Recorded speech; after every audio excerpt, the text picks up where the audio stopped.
Alright, welcome to my YouTube channel. Those are words I never thought I would say, but I'm saying them now. My name's Darren Rigo. I'm a photographer out here in Prince George, BC, Canada. It's up in northern British Columbia, for those who aren't from the area. And I'll be completely honest, I don't know what this YouTube channel is going to be. I've been kind of agonizing over the first video thing for the last few weeks, being like, what are you going to do? Do you do an intro video? Do you just go out and shoot a video? Do you do a vlog? Like, how do you introduce the channel? And I think the thing that I've learned and the thing that ultimately just drove me to making a video is I think you just have to do it. Every YouTuber who tells or who has advice videos on how to make a YouTube channel just says start making videos. Don't overthink it, just get out there and start doing it. So that's what we've done today. If you're curious about what this channel is going to be and what kind of videos are coming in the future, again, I don't really know. Over the last, 2 years that I've really been, dabbling in the photography thing, I've made some dumb mistakes, both purchasing things that I've never used, as well as just like small technique and workflow shifts that have really helped save me some time and save me some money. So I hope I can kind of talk about some of the gear that I've used and learned not to use in the last few years to help folks save some of those valuable mistakes. And that's kind of how we got to where we are today. Is this first video is going to be talking about two different drones. So to my right here, I have the DJI Mavic Mini. It came out last year, I believe. It was my first drone, and I fell in love with this little guy. Now, I'm a photographer primarily. I mostly do photo work, but over the holidays, I actually started shooting some video with this little guy, and it was incredible. I mean, the quality on this was bananas. I'll play a little bit for you guys here.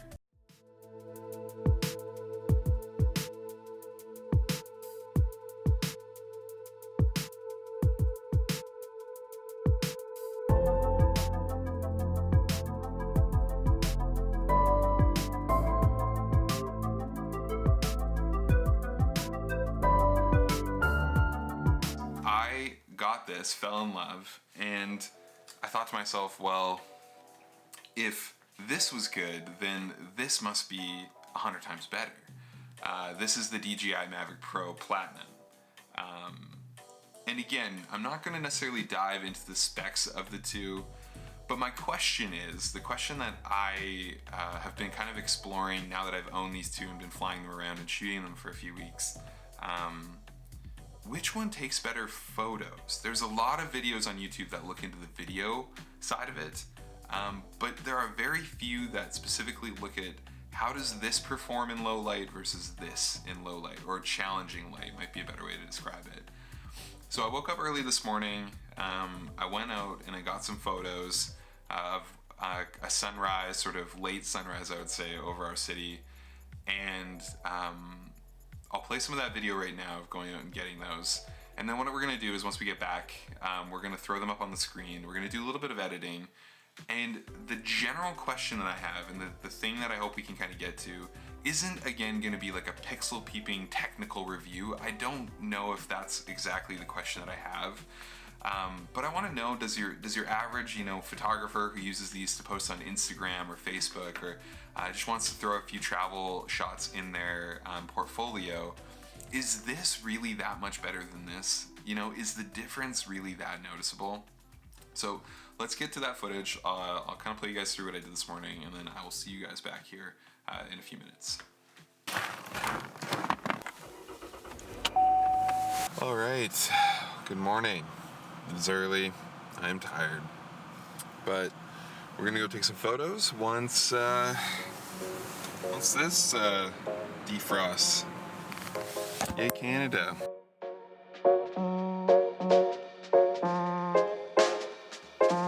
Are here. We had to move parking lots a few times. There was a security guard who got mad at me for parking somewhere, and the path that I have is blocked by just a mountain of snow. So we're actually gonna launch from here. I think it'll be fine, but yeah, we're missing the sunset a little bit. We're a little bit later than I wanted to be. That's okay. All right, first up, Mavic Mini. This is harder getting this all set up than I thought it would be. Taking a little bit of time. Doing okay. Whew, hands are cold.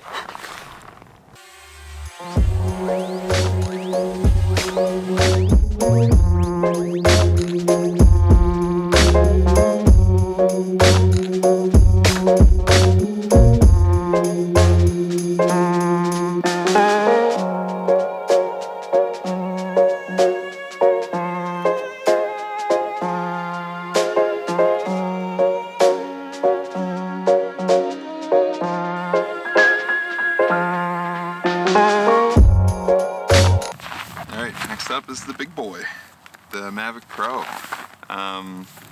Yeah, this obviously isn't a perfect test because the sun's going to be a little bit higher for this one. I think this will be a more complicated shot with all the light, but you know, we'll look at it in editing. We'll look at it on the big screen. I think we'll still get some good info out of it.